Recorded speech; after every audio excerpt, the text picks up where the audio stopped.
Thursday. I almost said See, Friday. you don't know. I don't know either. About to know. You're about to know. Yeah, that's right. Yeah. All right, everyone. Welcome back to Spooled, the podcast from your favorite Northern Michigan fly shop, the Northern Angler.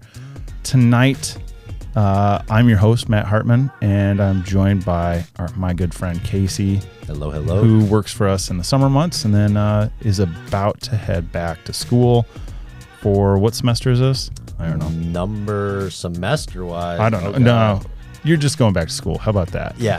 Third year. Third year. There you go. Yeah. There you go. So and you're headed up to the UP, right? Yep. Northern Michigan University in beautiful Marquette. Nice. There's you like fishing up there, don't you? Oh, there's not a whole lot. No. Yeah, right. That's all BS. It is really good. There's a lot to explore. That's what I love about the UP.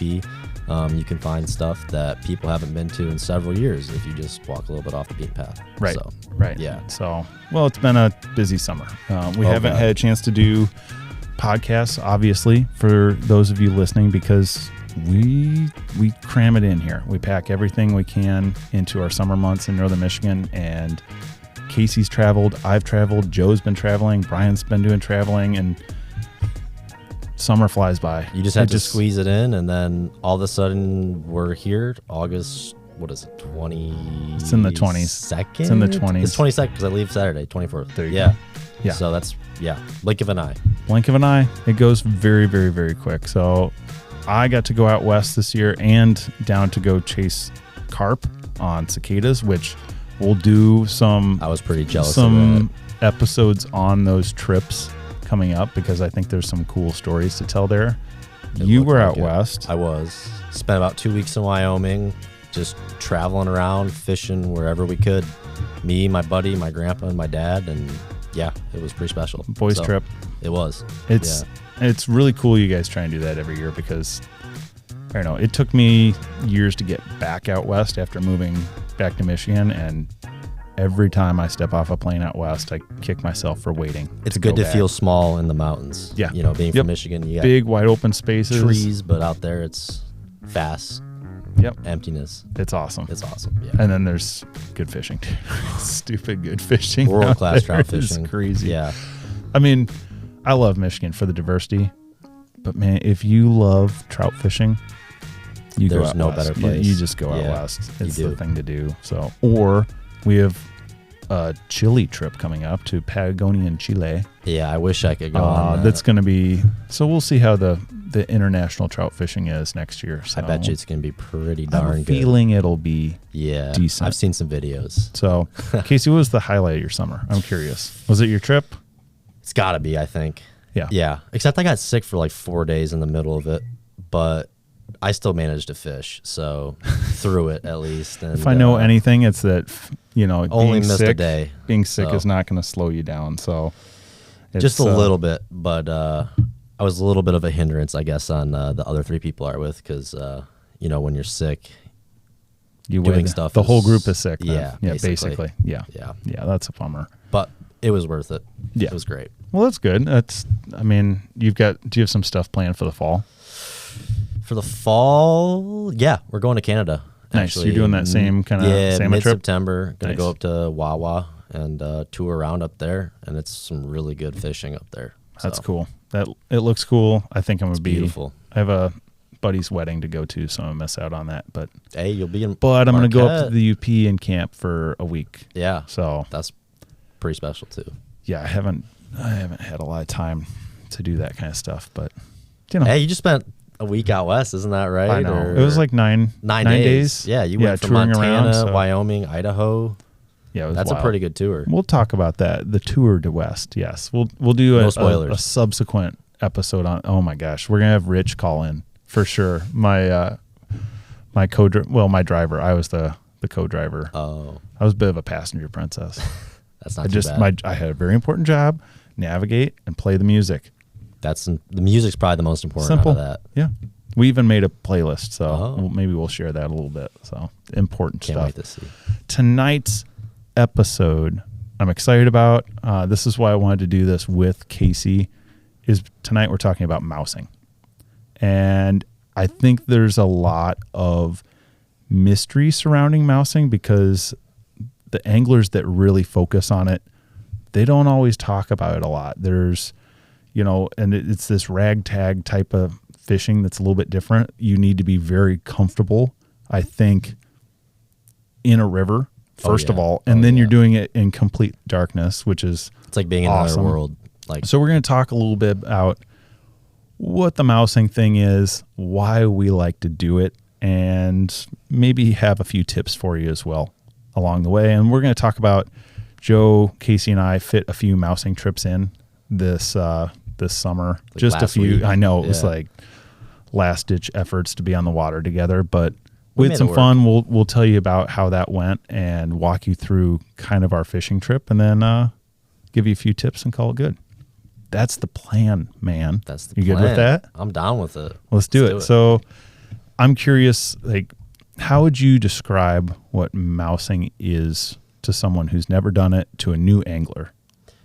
It's going out in the river late at night, throwing big topwater flies, imitating mice, frogs, trying to get a surface strike from a large brown trout. That's perfect. I think basically, you're just I mean, would you even call it streamer fishing in a way? Like but it's top water. Like, I don't know. You're hunting fish. Is the way I would describe it. Is you're hunting fish at night when you have not necessarily a vision advantage, but you have it's when big fish hunt. So it's you're timing. You're just things out right. there when they're there. Right. Basically. Exactly. And that's it's. I remember the first time I went mousing, and I think I just scared myself in a way, because first of all, you're wading a river at dark, and a river takes on a totally different identity at night. It's a different river world, basically. Or I tell people this all the time, like, if you want to know your favorite river, fish it at night. Yeah. Then you'll know it so intimately, so well. Oh, what's that sound? Well, that's that branch that pops down from this tree that just dances on the wall, because your sense of hearing, all your senses are heightened. Except your sight. Your sight's garbage. Some nights are very tough. Yeah.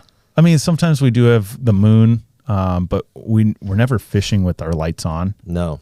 Yeah. And it's such a cool thing you kind of find your own boundaries at night in a way.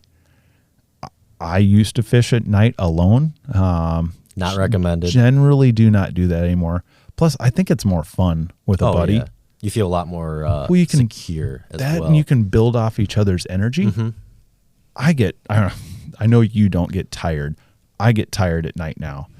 And if we were not fishing together, like if it wasn't Joe, Casey, and myself, I would have gone home hours ago. But that drive of the group you were slowing down a little bit, but you stuck with it. Yeah. And you blew up some fish. We blew up some fish. Yeah. We had some fun. I think mousing is it's its own thing. It's kind of like the spay is an offshoot of steelhead fishing in a way. It's its own hunting for special fish. Yeah. That you don't see in the day. That you don't see it in the daytime. So, and some context for you, Northern Michigan, our trout fishery, we have stellar fishing for about 6 weeks. Yep. And then things start to just kind of decline slowly throughout the summer. We get low clear water. Hot water. We get hot water because our rivers are full of sand. Yeah. And it's like a beach. Yeah. And on a hot day, it absorbs that sun. Mm-hmm. So most of our trout fishing, if we're on the rivers during the day, it's going to be from sunrise to about noon. Yep. And then it's so slow in the afternoon. Doldrums of the day. It's rough. It's the dog days of summer. Yep. So what we found is in the evening, I mean, we'll meet up at 9? Yeah. Just as the sun's like that. Sort of setting. Sun's starting to set. Period. And the water temps have cooled down back into safe ranges, and big fish come out at night. Big fish they need steaks to eat. They don't want M&Ms. They want some big food to eat. They need big food. And most of our fish that we catch during the day this time of year, they're smaller fish. They're eager brook trout trying to get a meal, or some smaller brown trout just eating a hop or something like that, or a terrestrial. Yeah, it was still fun. Which is fun. And I love it. I love light, going light with a 3-weight or a 4-weight, just fishing light stuff, small stuff, and just lighten fish up because they get after it. It's a riot. And, the mousing thing is rarely a high numbers thing. No, it's a couple Sometimes fish. you get some shots. Sometimes you get a lot of shots.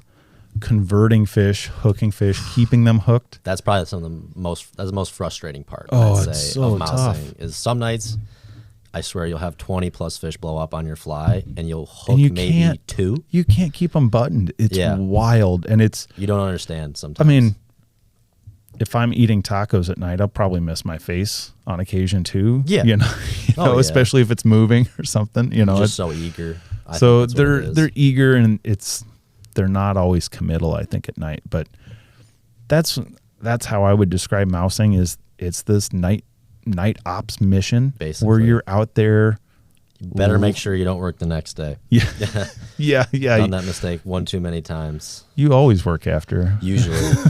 But the fly shop opens at 10, so right, and we're fairly understanding if you have a big fish picture to show off in the morning too helps. Yeah. It helps a lot. So I think everyone should do it. My biggest concern often with new anglers wanting to jump into mousing. So I've seen this. I've done this long enough. I've been at the shop long enough where I see this progression. 10 years ago, new anglers wanted to go fish an 8-inch streamer. Yeah. They wanted a triple dungeon and a 350 grain line. Because that's what caught big fish. And that caught big fish 10 years ago. Supposedly. And I get it. Everyone wants to go catch a monster. The adrenaline rush of Heck it. Yeah. It's just the chase. My concern is knowing the river at night as a new angler and being comfortable waiting, especially at night. I mean, it's moving around in water is not easy. And then you want to do it at night. It's kind of tough. So I always just encourage, if you're a new angler, definitely don't go by yourself. No. But don't be afraid to go mouse. Go do it. Yeah. Heck yeah. It's a riot, and it'll spook you a little bit. Do you remember when we took Patrick? Oh, God. I've never seen him so excited after that first fish. That kid had so much adrenaline running through his veins. Yeah. Well, and he didn't even hook the fish. No. We were just floating down a local river, and, boom, there's a blow up. And it's close. I mean, it was a rod length away, maybe. And he just wasn't even that big of a fish. He froze and looked at everybody. He was, what was that? What was that? Like, that was a fish, dude. And he just started. He's like, oh my God. He started freaking out. And we're maybe 20 yards from a house. Yeah. Quiet, Patrick. Quiet, Patrick. I mean, he's screaming. The lights are on. It was so cool. That's another thing too. Respect the homeowners on late at night. Yeah. It's not a you good don't want move to. I actually had the cops called on me at one time because I caught a big fish, and me and my dad were a little excited and had our headlights on, and sure enough, show up to the boat ramp. There's a sheriff. Yeah. But it was all good. It's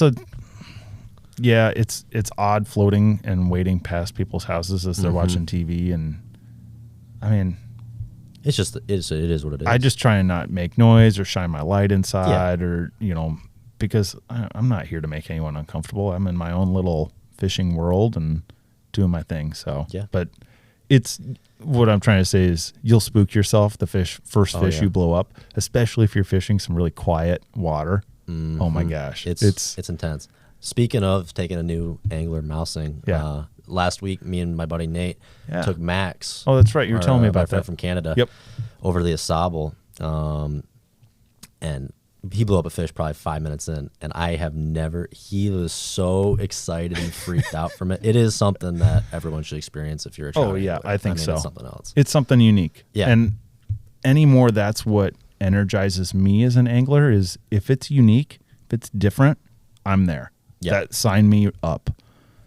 With a few caveats, of course. Yeah. Of course. Like, I probably have no desire to catch a shark while I'm on a paddleboard. Yeah. I'll be honest. Like, I'll just go watch Conway Bowman do that or whoever. It's good for you, man. I'll watch that. Let's talk about a little bit about how. We talked about the what of mousing, what that is, what it is for, what it looks like. Let's talk a little bit about how, and that usually involves the gear. Yeah. And the presentation and what's happening on the water itself. Like any, division of this sport, you're going to get from 10 people, you're going to get 20 answers. Basically. And you're going to get the number one fly shop answer. Do you remember what the number one fly shop answer is? You might have to remind me. It depends. It does depend. I feel so probably bad. I'm going to get answer. He's correct. I feel like I should have a T-shirt that says that, because every question I get in here is it depends. Well, there's so many variables. I know. What are you going to do? All right, let's start with rods. That's the easiest thing. Actually, you know what? Let's even back up further. Let's talk about time of year, scope. Yeah. Basically, it seems like whenever that water is, above 50 degrees, so May through September, really. Yeah. I've seen people push the bounds of this more and more the past few years, where people are starting to go out at night earlier and earlier into the season. Generally, though, I think of mousing as it's like a summer thing, early fall, because as soon as you start getting those temps dropping at night, it shuts down. Yeah. You have your hex thing, and then you have your mouse season. Really, that's how I like to think of it. Yep. Cold nights equals poor fishing usually. Usually does. Yeah. Cold we water, want it to be water. I mean, we want the water to be cold, don't get me wrong, but we want it to not take a nosedive. Yeah. That's the big thing. And, your ambient temperature has something to do with that. There's a lot of factors out there, but at least for us in northern Michigan, you can go out and mouse any, basically June through September. Yeah, I think is like the sweet spot. Yeah. I probably wouldn't go mouse a section where there's hex coming off, because that's They're another unique thing that you full. should do. Yeah. Those fish are eating. They don't have to work hard and chase a mouse down, right? Look for fish that, you want to put your mind, think of yourself as a fish. Like, if you're hungry. Yeah. Where am I going to find some fish that are hungry, that don't have that easily, readily available, setup? So, all right, now we've got the how, or the when, I guess. So the when. Yeah, now we can talk a little bit more about the approach and the gear. Yeah. So heavy rods, heavy line, heavy rods, and medium to large flies, I'd say. So in terms of rods, I like a 7 or an 8. Yeah. Personally. I think I run a 7. And I run both. I like an 8 sometimes. It just depends on the water I'm fishing. It depends on the water, depends on the rod. Right, exactly right. Because I think some of the smaller water we mouse, I'll go with a 7. Yeah, absolutely. A little bit more flex in the rod. I can roll cast it a little bit easier. If we're fishing bigger water, I'm going to the 8. Yep. It casts a bigger fly, more air-resistant fly a lot easier. Yeah. So your reel, still not that important. I rarely use my reel. You're still stripping the fish and the fly in here. Yep. Okay, so you just get something durable that's not going to fall apart on you, right? Basically. You're just holding the line and balancing the rod. And then I think fly line is important, That's very important. Like, I think that is, you're doing something weird. You're fishing an extremely air-resistant fly. Yeah. Not that far away from you. No. You want something that loads quick and casts short distances really well. Yeah. And I think amongst the staff, there's probably 2 or 3 lines we use. I use 2 different lines depending on who I'm fishing with and what I'm doing. For myself, it's the Scientific Angler's Titan Long. That's what I use. Yeah. Or the Frequency Magnum from SA as well. Both are good. In a glow. Both are good. So the glow line's helpful. Glow's cool. Yeah. I mean, it's fine. And don't let anyone tell you never use glow or always use glow. Go figure out for yourself what works for you. Because there's times, if you have an area where it's a complex current, knowing what your line's doing can be super helpful. Yeah. I mean, think of, I'm thinking of a specific bend. I'm going to get Casey to understand what it is without telling him. It's on our local river, and it's this like weird back eddy that all the current dies on one side but is fast on the other. And if you don't know what your line's doing, you can't fish it very well. Exactly. So it's tough. Those lines I like because they're overlined, probably 2 sizes, so they load in quick. And I like that Titan Long because you can mend it. It's very easy to mend. Because it's a super long head, or a lot. It's longer than the standard Titan at least. Another one we've played with is the Anadro. The Anadro or the Predator too. Or the Predator from Rio. I've used that in the past. I've fished this. Is it the Sniper from Airflow a few years and years ago? Joe was fishing. I thought the Sniper. Yep. So what line was just find a big line. Yeah, basically. But those are some of the lines we like to use. In terms of leader, I'm excited to have Casey talk about leaders because I think he blew Joe's mind the other night. Oh, God, yeah. So you don't need to go really any lighter than 20 pound. I'd say that should be the lightest you use. I agree. I take a 0x leader personally, and I cut it back to about 3 feet left. That's a great tip. Save if you have pretty much any. Yeah, any leader. That's what I do. That's like a 9-foot leader. If I've burned a leader out, save the butt section. I save that leader. I have like a whole bag of burnt leaders that are just my mouse leaders now. Because they use 30 pound or whatever for the butt section. And it saves you flies. You get stuck, you can just keep reefing. Yeah. So the reason let's tell people why we use a heavy leader. Number one is turnover. Yeah. It turns over an air resistant, chunky fly. Makes roll cast real nice. It rolls great. And then you can get those fish in, you know. Oh, yeah. We're not playing these fish. We are in a hurry. We want them to get getting these fish in so we can release them. Yep. So that's kind of, and then did you talk about length? Length is really, really, really important. I'd say 3 feet max, 4 feet max. 3 to 4 feet. Yeah. Short. I think that was shocking for Joe. Yeah. The longer he was using like a 6 or 7 foot leader with like 3 sections. I run straight Maxima. Yeah, that's all you need.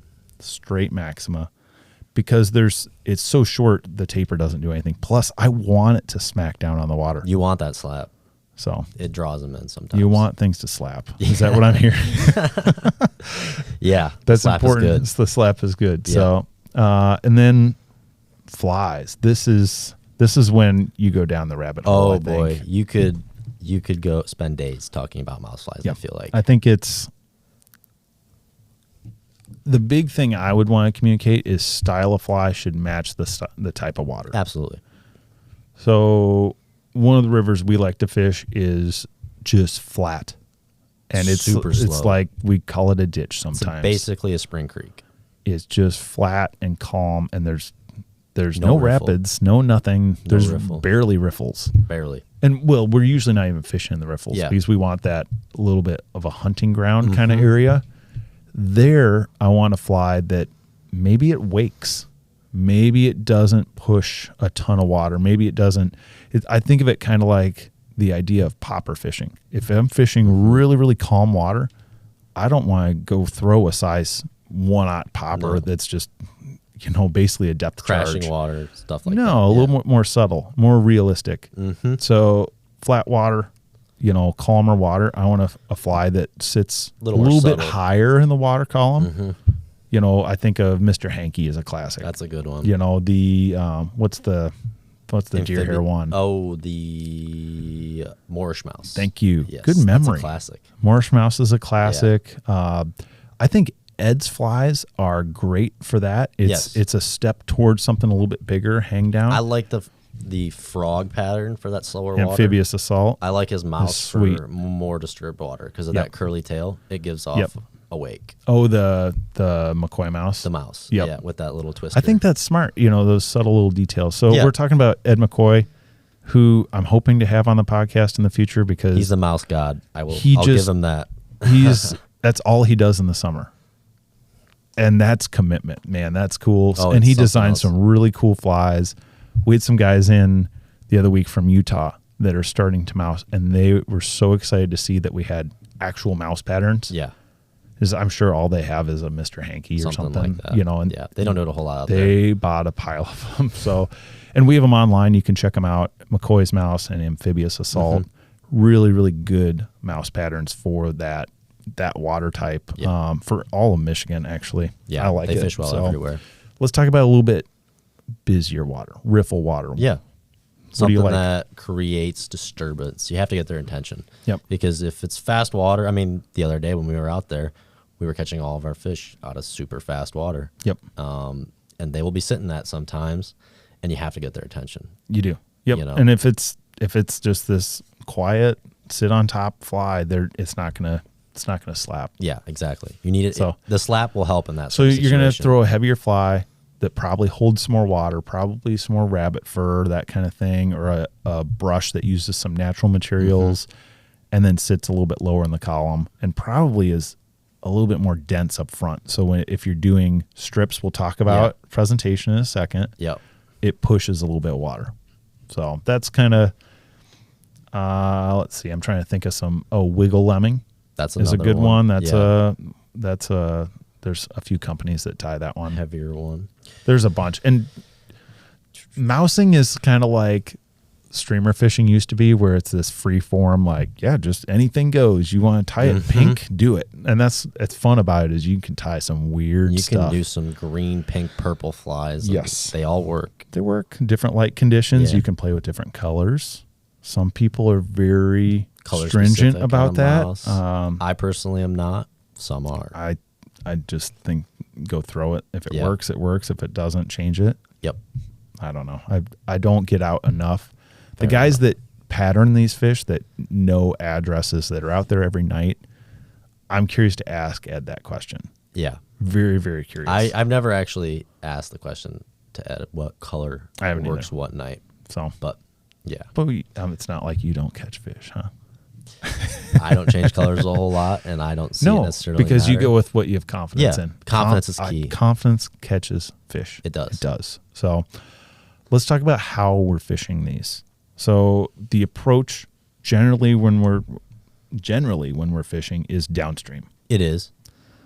But there are some exceptions to that. Yeah. If it's a tight river, sometimes you want to walk upstream, Yep. The trick, though, is it becomes more difficult because you have to manage slack. Yep.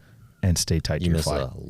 You miss a lot more fish. Yep. Right? So downstream and across, often if we're waiting, like we were the other night. That's what I like to do. We're waiting in the middle if we can. Yeah. Because we want to pull fish off of structure a lot of times. Or if there's an inside bend, that gives us a great shot in an inside bend, which... That's important. Is huge chunk of information. I think it's angler tendency to fish those deep holes. Yeah. You think they're in there. Those are holding lies. They may be in there, but they're not. They're in the lazy boy. They're reclined. They're not getting up to go to the kitchen. They got everything they need. Yeah. They probably have a lazy boy with a cooler in it. Oh, yeah. The fish that aren't in the lazy boy, that are hungry, where are they? Inside bends. Inside bends. Because it's shallow, they don't have to work as hard to find their food and chase it down. Absolutely. Always make a few casts to your inside bends. It will change your game. So, but I think a lot of people are just obsessed with, there's deep water. There's got to be a big fish in there. And there probably is. They're usually, I say it's 50-50 sometimes, depending on the night, really, on where the fish will be. And that's plenty of fish. Different nights are different things. Yeah. I mean, some nights we catch them all in deeper water. Yep. Some nights in the riffles and fast water. Sometimes all in inside bends. Yeah. And that's why you go, because you just don't know. Never know. You don't know until you go. Yep. Downstream presentations, obviously, same thing in a boat. Mm-hmm. But I mean, what's your angle, Casey? What do you like in terms of angles downstream? I like 45? A 45. It gives it that swing, which I feel like if a mouse jumps in, he's putting his head upstream to swim. Yep.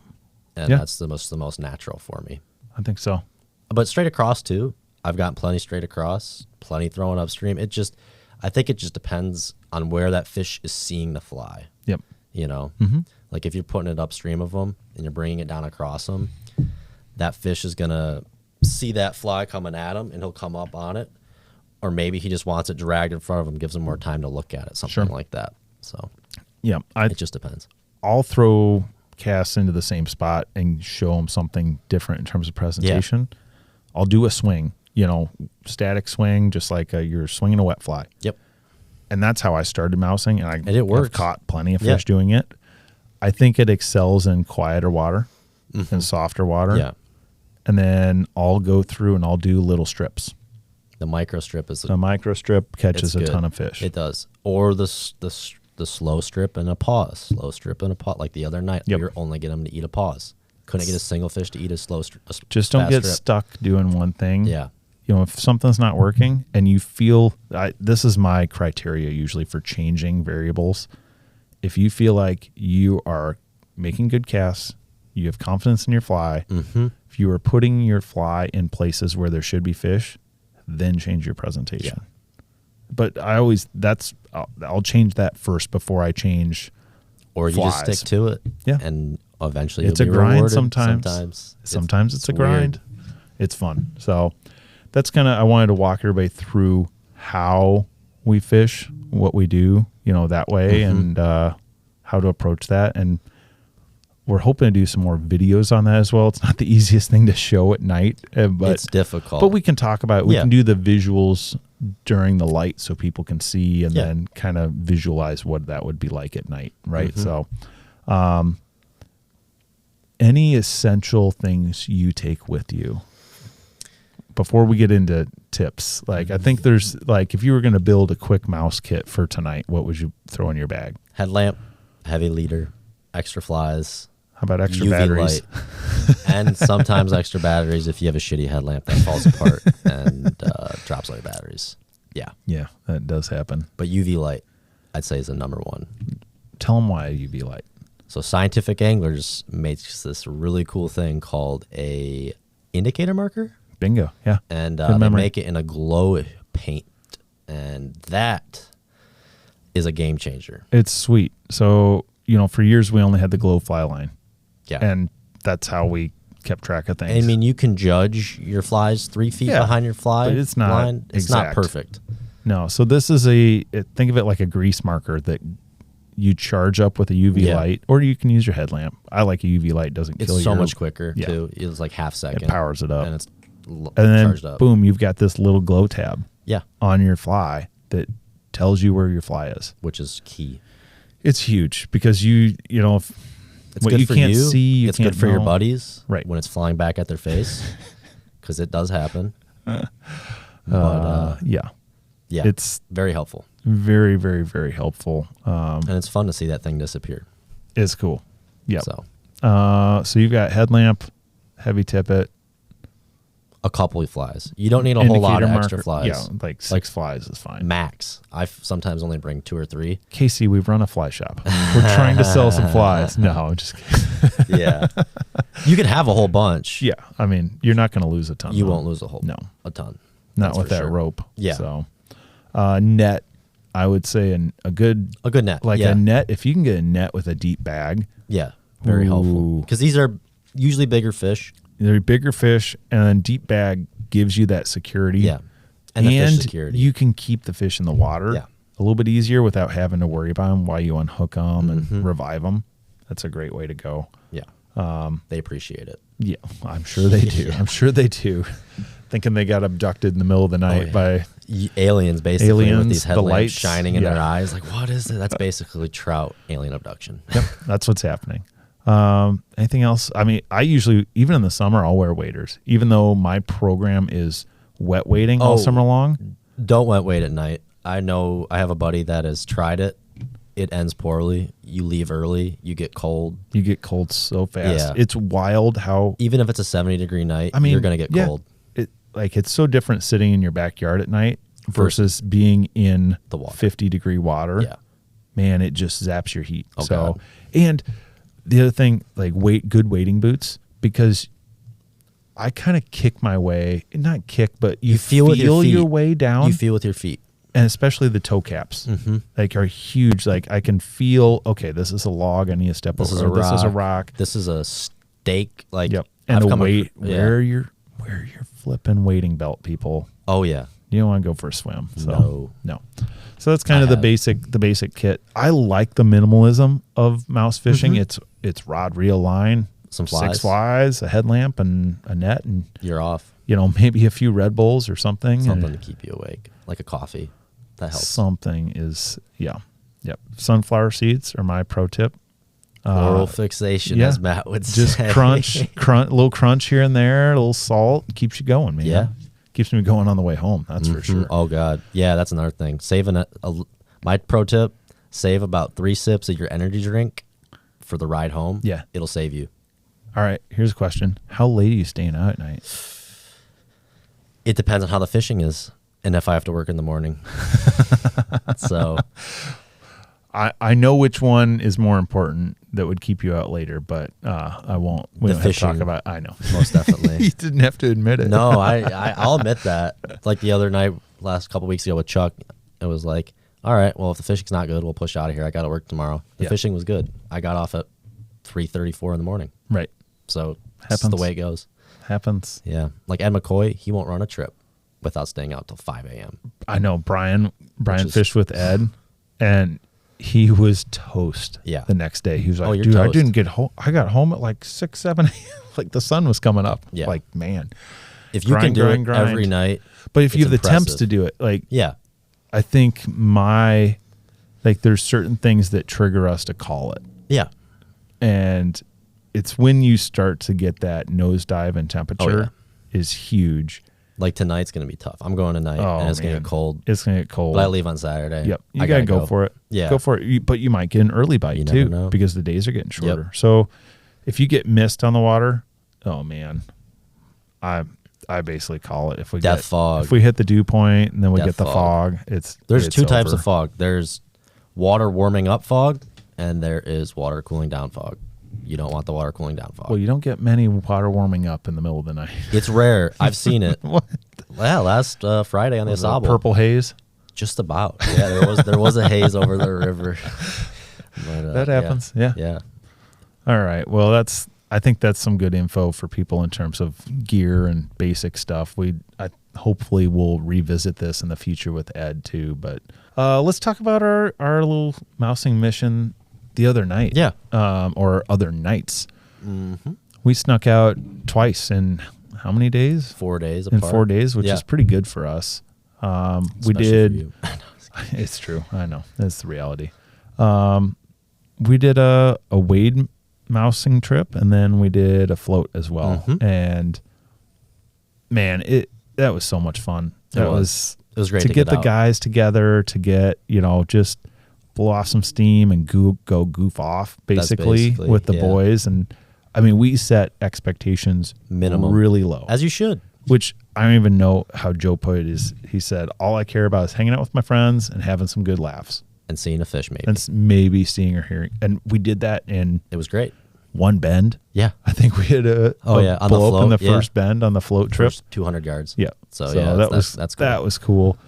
Let's talk about the wade first, because Yeah. we did that first. That was pretty fun. So So I went to a local river here Yeah. in town, and we're not here to spot burn. So, find your own spots. But we went to a local river here. We met up. Casey got a lift from Yeah. Joe, and we dropped I've not done this. This was kind of cool, where we dropped a car to walk down to and drive back up. we waded a section I've never waded. I neither have either. I've been several years since I floated it, and I was like, let's do it. Let's do it. Why not? The funny thing is, we just told everybody to know the river where We just did. But I float that He floats it section a lot. a fair amount, and then If you have 3 people and at least one of you stays back while the other 2 go see if that hole's deep, yeah, you're usually all right. we were fine. It was Yeah. a good system. It was a good system, and we're pretty confident waders Yeah. as well. So That's another thing. Spent a lot of time on the water. So yeah, we put in, and the funny thing is, we ran into some buddies. Yeah, we ahead of pull time. in and we There's just look to our Zach left, and and there's Matt Zach and- and Matt, and they're just hanging out by the campfire. which was perfect. Yeah, That was so hilarious. So got to got see to those guys hang and hang out out for for an a hour few, or and so, then and- when it got dark, and we waited till it got dark. Yeah, I mean, it was. you don't was- necessarily have to, but it does help. Yeah, I mean, it's not Alaska where we can catch fish in the daytime. I wish. Usually, I wish. right? So we're waiting till dusk, Yeah. like just the last half an hour of any light, and then Mhm. we're getting in, and glowing flies up, and it was kind of cool to take. What I liked is we took turns fishing. Yeah, That's what makes it so fun fishing with friends. Is Oh, yeah. it feels like a team effort. We can have just goof off with the conversation and laugh about all the goofy stuff we've done the over the bad years. cast, yeah, whatever. And just laugh about it. It's fun. So it was kind of a bendy section. Mm-hmm. Not a lot of straights in there. A lot of twists. The first section was straight. First section, there was like I'd say 2 big straights on the whole stretch. Yeah. And then there were bends. I'm trying to remember where we found fish. Like we started out and we fished like 3 holes, and I remember we didn't move anything, and I was like, it's really fishy out right now. You know, it was a hot night. Fishy. It was dark, really dark. Yeah, not much moon on the water. It was great. We fished like 3 holes that I would have sworn there would have been one in. Nothing. Yeah, you just get a feeling too. You do. You just have a feeling. I feel like this is where a fish is going to be. And then we go through a big straight, come into a bend that Matt's like, oh, there's got to be one in here. And sure enough, first fish of the night. Bam. Oh, that was, that big bend. That's right. We had that high bank. Joe did blow one up before that. He did. I guess. A little guy in a straightaway. Yeah. But remember, we had a blow up that was maybe a bigger fish.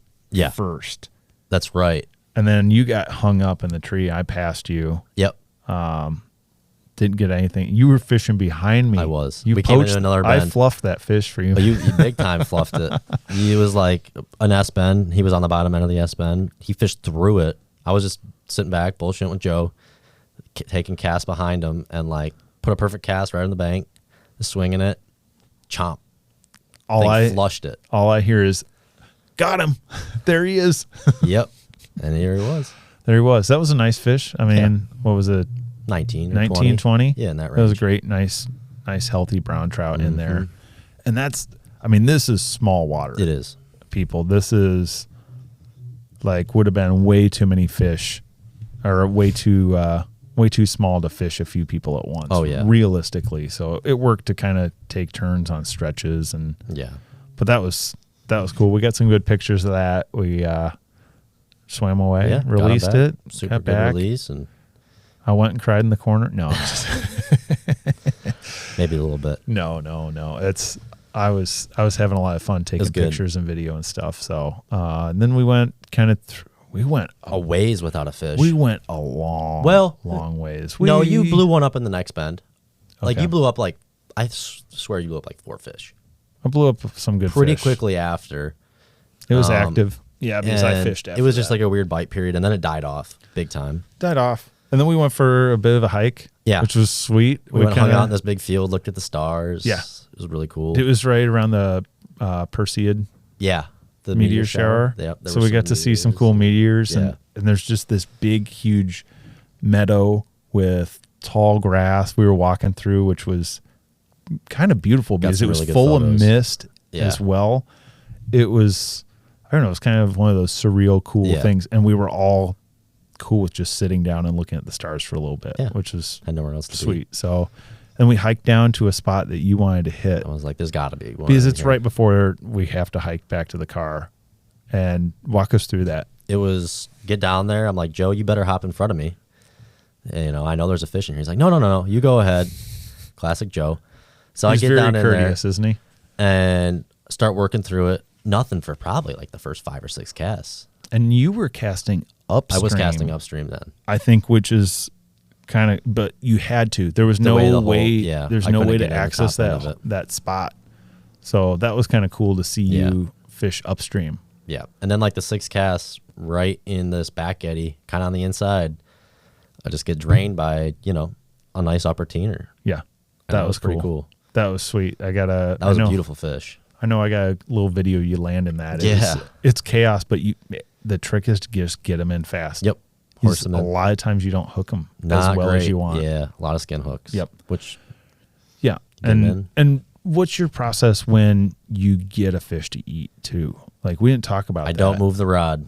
Don't do anything. Don't do anything, and just either keep stripping or wait till you feel it and then hit them. Yep. Once hit them hard. If you feel it, hit them hard. Yep. Basically. But I think that's a big thing that people do is they either trout set. Oh God. Or they strip set way too early. Yeah. Speaking of Max, ears. That's all. Ears will fight you because you think, oh, I heard it eat. It's got to have it until you feel it. Yeah. So it's good sometimes to like zone out and look at the stars and let those fish eat it. Like the slower you are on your reaction time, the more fish you actually land. It seems like. So that was cool. That was pretty successful. Good way to cap off. I think I got home at 2 something. That was an early night. Yeah, that was an early night. Early. Quoting. There's air quotes here. I say average night mousing is you're off by 2. Yeah. I mean it's if you got, especially you got work the next day. Then we did a float. Yeah. About a 4-mile float down another local river here that we fish a ton. And this is a section of river I fish all the time during the day, which was really, it's fun for me to fish that at night because you kind of play this game with yourself. Do I know where I am? Like, I'll like refocus for a second and like yourself all the time. Okay, I think I'm right here, right ahead of this bend, and I think I did well about 75-80% of the time. There were once or twice where I was like, oh, we're not where I thought I was. We're not at the bridge I thought we were. Which is all right. Which is fine. It was good. But I like that section. It's a little bit faster in there, which a lot of people don't think of throwing a mouse in there. But that's where those bigger, louder, flies do pushier flies do really well. And it was a fishy night. That was some of the most action I've had on that river in particular in a long time. We moved a ton of fish that night. We didn't land. We didn't land a ton, but what, 3, 4? I think 3. 3. Yeah. Well, there were definitely some fish that were hooked and lost. Yes. Too. I think Joe lost a few. I lost 1 or 2. But man, what a fun! It's weird floating at night. I get a lot of people ask like, how do you do that? So number one, peripheral vision is your friend. Yeah. That's where you have good night vision, and then look up and you can kind of see a path through the trees. Follow the trees that the river's cut. Yeah. It's cool.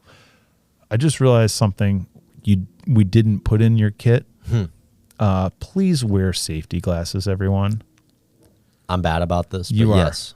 Please wear do. Safety glasses. I don't know about you. I know you didn't, but I took a fly slap to the face that night, and one hooked my shoulder rowing, which is why safety glasses are a key thing. Yeah. I wonder who. Yeah, wonder who that was. So he may have been in the back of the boat. Who knows? Yeah, anything's possible. Yeah. So, but that was a fun night too. Yeah, that was great. A lot more action. That was some fun time with the boys. So I just encourage everybody, get out there, try it with a buddy. Yeah. Go goof off at night a little bit. You don't have to stay till 3 a.m. No. The later we go into the season, the shorter the nights are. It is. This is true. Like, I'll get off the water, the next month. I'll start getting off the water at 10:30, 11. Yeah. Then I'm home by midnight. It's good to go. So anything you want to add before we wrap up? I just kind of wanted to talk a little bit about mousing, or mousing as Alex calls it. Alex and his mousing. Oh, he likes to diss it a little bit because it works so dang well. But understandable when you have such a dialed program in the day. I get it. Oh, it's not the most technical fishing. No. This is not. We're not here on our high horse. We are out there goofing off and just seeing what happens. To go have fun. Yeah, exactly. Still hop into a different universe for a few hours. Right. But yeah. Yeah. Well, that's the episode of mousing or mousing, and we just wanted to do this before we sent Casey off back to school and talk a little bit about some night ops. So fun stuff. Look for more episodes coming out here soon. We're going to get back into it as the fall is progressing. And thanks for listening, everybody. Thank you.